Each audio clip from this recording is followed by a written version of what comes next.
Vincent Stanley is Patagonia's longest serving employee. He's been with the company since its founding in 1974, where he serves as director of philosophy.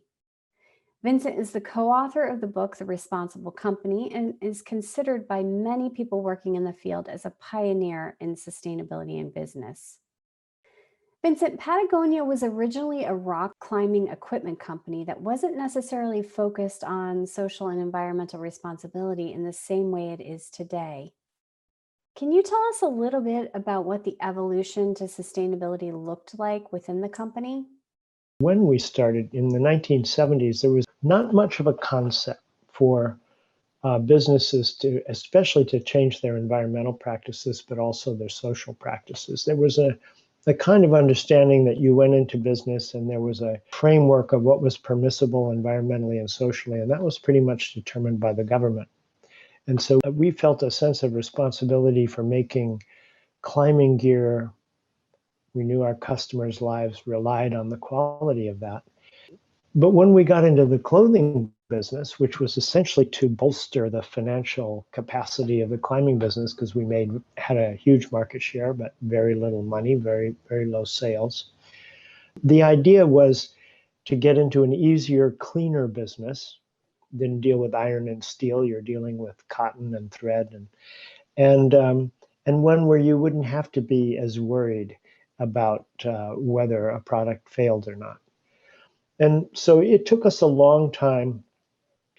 It was a gradual process where for a long time we thought, okay, this is the business we don't have to worry about. But at a certain point, we started to learn about the environmental impact of fabrics, which was not clean. Of course, we knew all along that polyester and nylon come out of an oil well and that oil is harmful. But we thought of cotton and other natural fibers as relatively benign. It was almost accidental that we found out what a problem cotton is for the environment. We opened up a store in Boston and after 3 days had to shut it down because employees were getting sick. And we called in an environmental engineer and asked him what the problem was. And he said, well, that was formaldehyde off-gassing from the cotton clothes stored in your basement. So then we commissioned a study of the 4 major fibers we used, nylon, polyester, wool, and cotton, and found out the cotton was by far the worst, and not primarily because of the formaldehyde, but because of the intensive use of chemicals to cultivate cotton and then for the pesticides. The organophosphates that are used to prepare for planting were developed as nerve gases for World War I. And one of the things we discovered when you went out into the cotton country in the San Joaquin Valley was you didn't even have to open the windows of the car or the bus. It smelled like a poorly controlled factory driving through the fields of the valley. So for us, when we learned the full impact of cotton, we asked ourselves, is there an alternative? And that's when we made the switch to organic. It was a very difficult switch to make because when we ordered cotton from organic farmers, we broke our connection to the global supply chain. So rather than just place an order with a factory and have the factory deal with everything, all of a sudden we had to go around the world and find spinners to turn the cotton fiber into yarn. The spinners said, oh, we hate organic cotton. It comes up our machines. And we had to teach ourselves basically how to make clothing. As a brand, we didn't really know because we had always handed that work off. And once we made this switch successfully, which was really difficult to do, it led one by one to every other action we've taken. It's a question of looking at what you're doing, facing the fact, finding out what they are, because a lot of companies have no idea what goes on in the supply chain. What are you doing? What are you responsible for? What's done in your name? And then doing what you can to change your practices. And it almost becomes a kind of, it's just, we have a lot of athletes in the company. If you're a surfer, you always want to surf a bigger wave. If you're a runner, you want to do faster time. I think for our people, it was, okay, let's tackle the next environmental problem.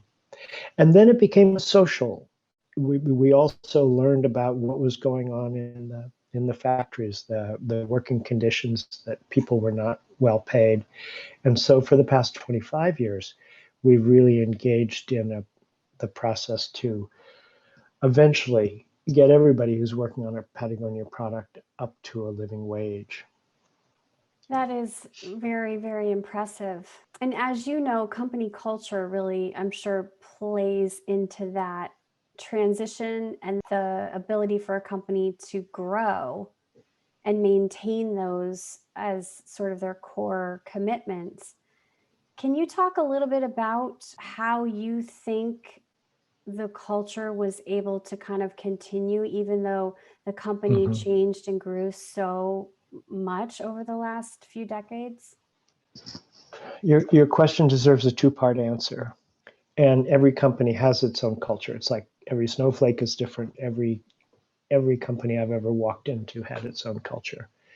And one of the things that happens with growth is that as companies grow, they need to adopt new systems. And often when they need to adopt systems, they're borrowed from larger companies.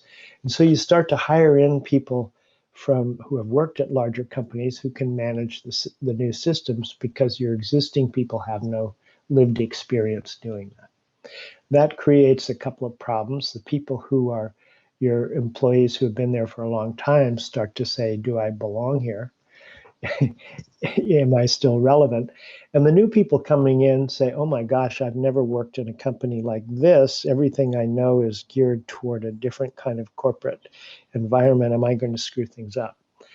And you have to go through the process of integration, of letting the new people in, and also of providing opportunities for the people who have been with you for a long time to do new work. And so that's one answer. The second is how you do business. I think if you had asked me 15 years ago how the culture at Patagonia worked, and I would have said, okay, we've got different groups here. We've got the tree huggers who are giving 1% of sales to environmental causes, or who are working with in the supply chain to minimize our harm. Then you've got the product people who are, like all product people, go-getters. They want to increase their market share. They're concerned about the level of innovation. They want to stay ahead of the competition. And they're not so much concerned about all of these fussy environmental and social issues that you're pressing on them that halt their progress. And then you've got the financial people who have an eye on the marketers and have an eye on the environmentalists. And they're saying, let's not give the farm away. So, and nobody ever won, right? So the company almost developed, its culture matured by kind of capillary action. Everybody went up a notch, stayed a notch, went up a notch, and everybody learned how to deal with each other. What's different is that we've been at this for so long a time now that I think that we've placed so many constraints on ourselves. So if you're an ordinary sportswear company, you can go down to FIT Library in New York and choose from hundreds of fabrics. If you're working at Patagonia, maybe you can choose from 50. And you have to know those fabrics pretty well. You're limited in the number of factories you can go into. And even further limited, our social and environmental responsibility team has veto power over our sourcing team. If the sourcing team finds a great factory from point of view of quality, price, delivery, et cetera, we say, no, we don't like the temperature on the factory floor. The Enviro team can say, we've got to resolve that before Patagonia places an order. So what's happened now is that because of all these constraints, you start to create a different business model. Those constraints drive innovation. And the innovation, which is often not just technological, but it's in how do we make things better environmentally? How do we introduce practices like worn wear, where we celebrate the purchase of used clothing rather than new clothing? Those innovations drive the business model, and then the business model becomes based on those constraints and those innovations. And then you don't have the kind of classic compromise that people talk about between purpose and profit, between doing good and doing well, because the actual future of your business relies on what you have done in order to change your practices. And so now what I see is that if I'm an alpine designer at Patagonia or an alpine line leader, I have the business unit. I've got to meet my margins. I've got to meet my sales goals. I've got to stay ahead of my competitors. But I also know that I have to remove the water repellent that persists in the environment and find a safe replacement for that. I know that I want more of my products made in fair trade certified factories. If they're 80 now, I want 120 made within a year. And I own that, and my team owns it. I'm not waiting for the enviros to slap my hand and say you're not in compliance. I'm not waiting for people in finance to come to me and say, you've got to figure out how to make this all work, because I'm trying to make it all work. That's a big difference in the culture. And I think that that's where we need to go. Those companies of us involved in this movement, the B Corps, and some of the larger publicly traded companies now like Unilever and Danone, who have big hurdles to cross over in order to go down this path. Outstanding. So it sounds to me like the company's really been very skilled and adept at empowering employees to be able to innovate and find their own creative ways to meet these shared goals. How did that then translate to caring about externally the environment and climate change in particular? Some of that goes back to our origins again, because the early employees were climbers and surfers. There were a few of us who were not. Climbers and surfers really care about the wild places they go to. Those are the places they love, and they're doing the things they love to do. And so that concern for the environment never went away. It was also sort of intrinsic to the business from early on. We started to give 1% of sales in 1985.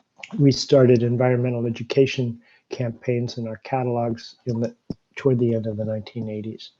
So that was always part of the work. And it's interesting, I think, we use the word empowerment to talk about granting people the permission to do things that they may not have permission to do in a more constrained environment. But in fact, it's not really empowerment. What you're doing is letting people do what they want to do. I mean, when we have projects, environmental projects get more buy-in than almost any other kind of work, because people really feel like they're bringing their full selves to the table. And it's not just Patagonia. When Danone made its North American division, which was they had just bought, B Corp. I mean, this is unprecedented. A $6 billion company. There was nothing bigger than $1 billion, I think, in the B Corp world. They thought it would take 3 years. That's what B Lab thought it would take 3 years to go through this process. Danone had 100 employees working on it. They're mostly younger, and they made it happen in a year because they believed in it, because this was the kind of work that was satisfying and that gratified them. So, for any company doing this, you need a couple of things. You need commitment at the top, but also just let the strength of the middle management or the strength of the people down the line, just don't stop them, and they'll be unstoppable. Excellent. You've talked a lot publicly about the important role of nature and wilderness in our lives as individuals. Is there anything you'd like to share about the role of nature and how, particularly for this conference, a large percentage of folks who are listening in work in the field of sustainability or want to work in the field? Can you share some words of wisdom around that? Yeah, and thank you for asking that, because I think even often when we talk about climate change, which is so important, we leave out another element to the environmental crisis. So with climate change, as daunting as it is, we do know that if we actually electrify the economy, which can be done, and we use renewables to power that electrification. For buildings and transportation, we can beat a lot of climate change. But there's another side of this, and that is the tremendous loss of biodiversity that we have, this thinning of the web of life that leaves us really vulnerable. It chips away at the resilience of the whole natural system, which includes human beings, to make these adaptations. I think we forget that we are a part of nature. And that connection is really vital to our being able to understand how we need to act. Because if you're not connected to that, I think it's very difficult to make decisions, particularly in this time, about what needs to be done or what should be done. I was having a conversation. It was funny. I have one-on-ones with Patagonia employees, and I signed in, and I had 6 people on the Zoom room, and they were all designers, and it was lovely. And one of them said, coming out of COVID, yes, we want to make fewer things. We want to make them of higher quality. We want to make them perform better. But one of the things when we think about how the business develops in the future is we want our clothes to increase our feeling of connectivity to the earth rather than move us away from that. That sounds kind of abstract, but I think that in the age of abstraction, in the age of these existential crises like climate change, that we really have to go back and ask the most important questions about what's important to us, what keeps us going, what do we want to be connected to. There's a wonderful quote from Peter Senge a few years ago. He said, it's almost as though we're sleepwalking toward catastrophe, that we're moving faster and faster to a place none of us want to be. And I think that's the process we have to re-examine in this time. So, Vincent, from your perspective, do you see a shift happening among the next generation in terms of climate activism? Yes, I do. And among the millennials, they were educated differently than previous generations. And Generation Z has an even deeper education. I think that the environmental crisis is something they take for granted rather than something they've slowly come to realize, which is different for the rest of us. One of the things that Patagonia is doing as a company, because we recognize that although we are a business and we are reaching people primarily through the products we offer, we also are a community of people in terms of our employees, in terms of the relationships we have with customers who come to the stores or come to us over the web. So we've built a platform called ActionWorks, in which customers can go in and plug in their interest or their location, whether they care about forests or they care about streams, and whether they're in Fairfield County or whether they're on the coast of Maine or in the California mountains. In order to link up environmental groups and people who would like to volunteer. We're doing an awful lot with film right now. I remember watching a film we made on dams called Damnation. It was one of the first big films we made. And having the feeling when I watched it the first time, they did a really good job of conveying the life of the river. And that's something that would be very hard to talk about in a kind of abstract way. You either have that directly or you gain it from an immersion. So we're active in Europe in a major campaign in the Balkans to stop the development of a series of dams on Europe's last wild rivers. The activism, the shift for us is going to be in engaging the full community, not just our employees and not just the organizations we're involved in, but broadening that to the customer base.